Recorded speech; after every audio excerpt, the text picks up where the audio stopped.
Hi class, welcome to IN150. We're covering Unit 6 this week for the seminar.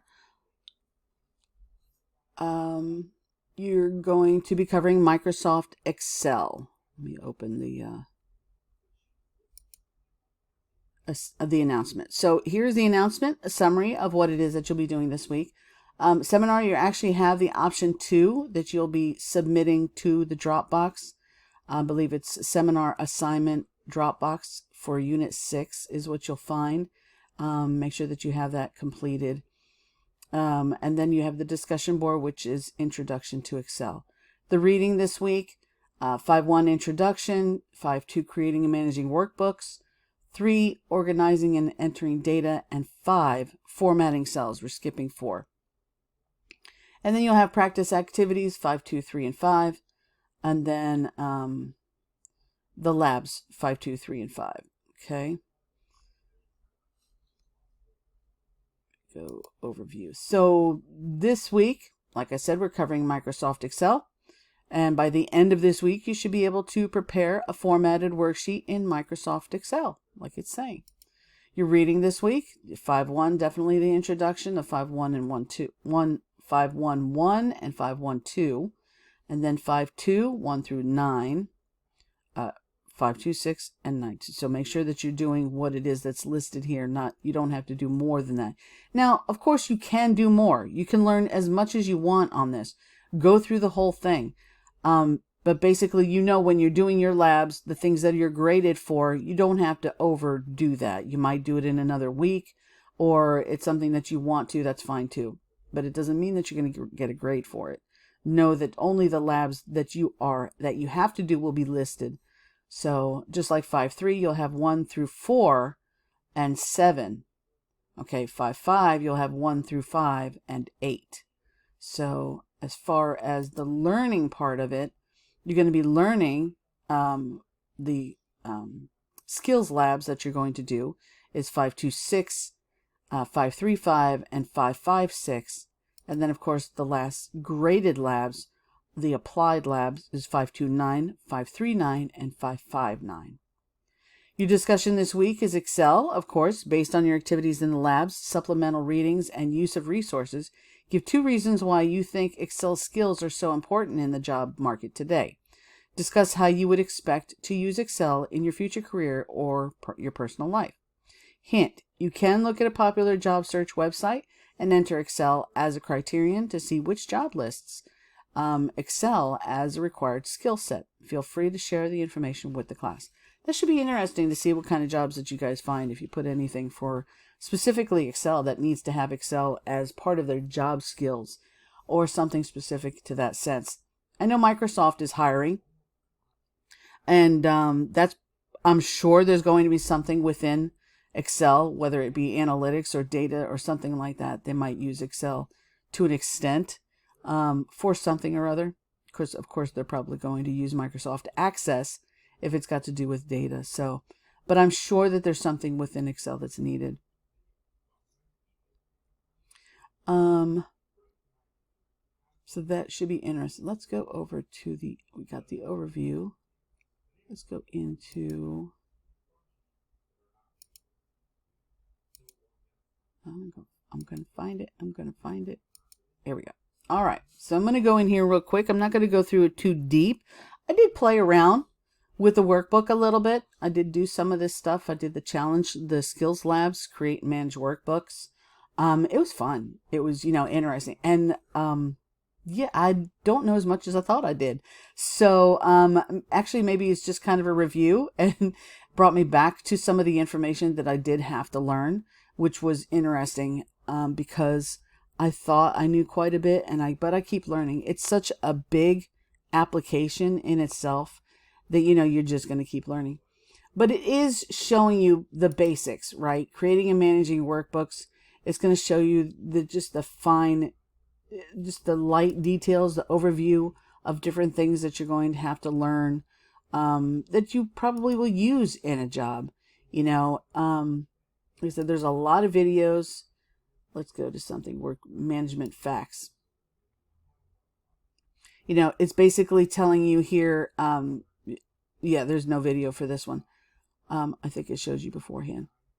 Telling you what you can do with each one, showing you with the worksheets how you're going to add them and delete them, how you can change the name of them, you can duplicate them, you can give them tab colors, different things on saving everything too, the backstage view of your file or file tab, new, open, save as, and print.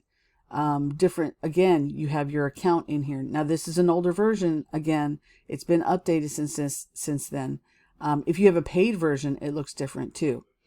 Workbook management features, blank workbooks, new, open.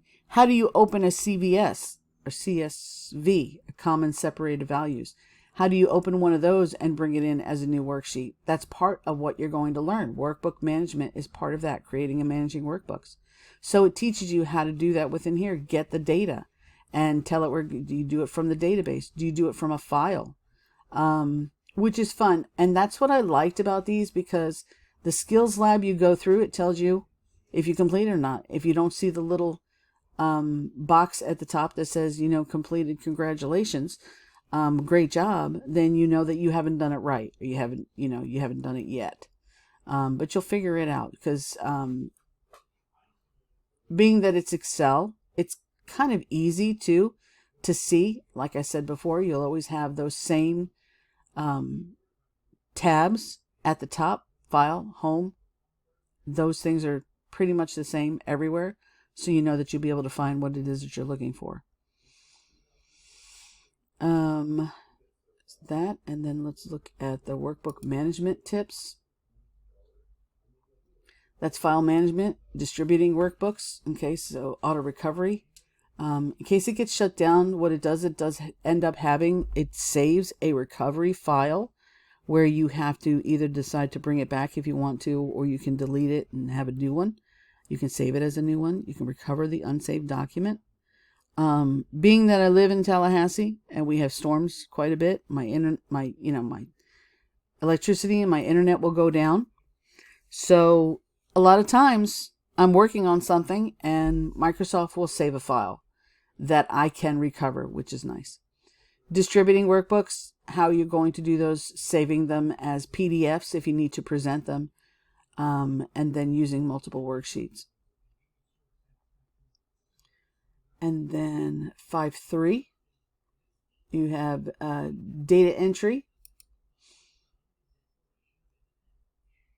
So you're going to be organizing and entering data, and undos, redos. You can change your quick set tab right here. You can add some more into it. It should show you how to do that. Cut, copy, paste, name the box.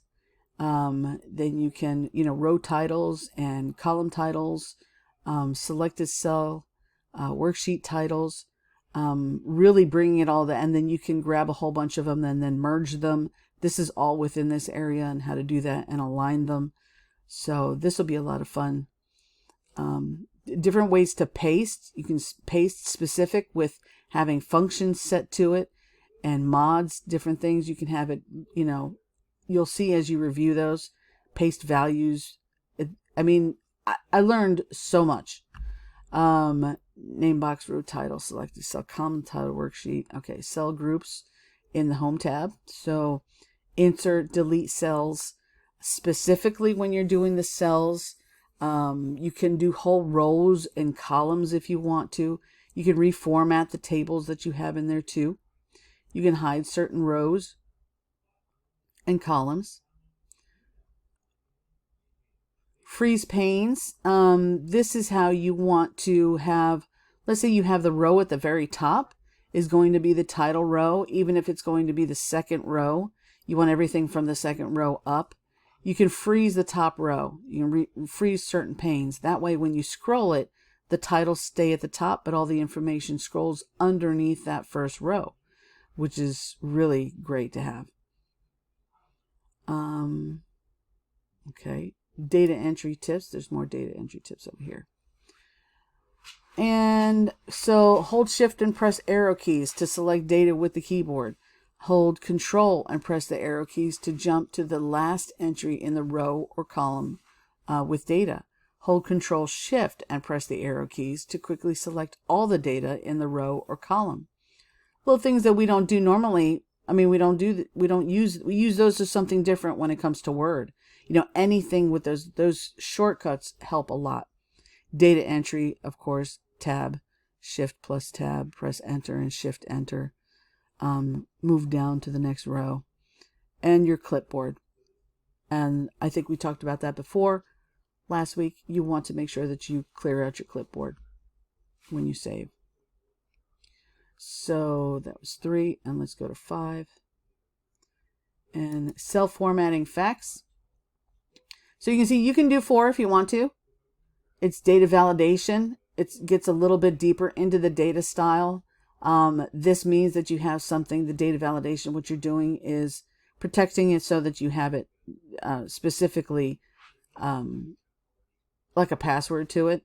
But then the validation is you're taking it off of another sheet. You have all the information on another sheet and you're bringing it over to the first sheet. So you have 5 sheets.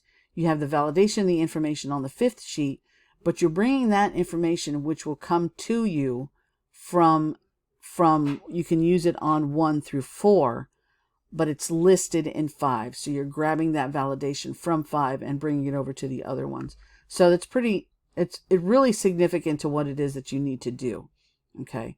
But like I said, it's not part of what you need to do this week. We are formatting cells. So we're talking about giving it fonts and styles and shape and color and, how you want it to show. That's where you can really dig deep into designing the table itself that has that data in it too. Different kinds of alignments that are in here too. You have the vertical alignment, whether it's going to be at the top, middle, or bottom. And then you have the horizontal alignment where it's going to be left, in the middle, centered, or to the right. And then decrease and increase the indents. Merge options, you can have the whole row and merge it into one. So that way you can make a big long title that expands through the whole entire top of the table. Formatting cells, a dialog box. Number group and home tab. You can change this into being a lot of different ones here. General, number, currency, accounting. So it'll define it automatically. You know that this section is going to be all dates. This is going to be all percentages. So it will put the percentage sign in there for you. It'll write it in date format for you. It'll write it in currency format as well as accounting. More cell formatting groups on home tab. So row height, you can give a whole row a specific height, and the next row you can make it a lot smaller so that it's kind of differentiated from the rest. You can click to the side over here between the L and the M and double click that, and it'll actually make it as big as it needs to for the longest one. When you see these hash marks like this, you can you know that it needs to get bigger. It needs to be resized. Cell styles, auto fit. Let's see. And some more cell formatting tips. Fonts, colors, borders, alignment, number formatting, resizing rows and columns. So yeah, that's a camping equipment store, formatted directory. So this should be a lot of fun. There's it's not too much work. I think it's just really a lot of videos that's going to go with it, but I think you'll be interested in what you're going to find this week, because it is related to a lot of different things. You can start your own data tables by understanding Excel. Put all the phone numbers that, I used to have one for passwords. Every website that I had a password for, I had it on there. I had the name of the website, the URL for it, and then the password, my username, and then password to it. I still have it, and mind you, I have that Excel sheet protected, password protected, so people can't get into it, because I use LastPass now, so everything's in LastPass, which is great. But I don't want to keep going over to the Excel sheet to get what I need to. But if I go to a site that I haven't been in a long time, I can pretty much find it on that. Plus, if you save your stuff on Google, which you shouldn't save your passwords on your Google browser, but if you do, you can pull a CSV from Google and put it into an Excel sheet. So that's something that you can do to make a new worksheet. And then that way you have them set up. And like I said, you can put a password to it and keep it forever. You may never go to that website again, but hey, you have it now if you need it, because you never know. So basically, I think that's everything for this week. It's not too bad. Kind of an easy week. I look forward to reading your discussions. I will have everything. I will start grading, as soon as I can. I should have everything done by Friday or Saturday at the latest. Depends on electricity, right? So everybody have a great evening, and hope to see you again next week. Thank you.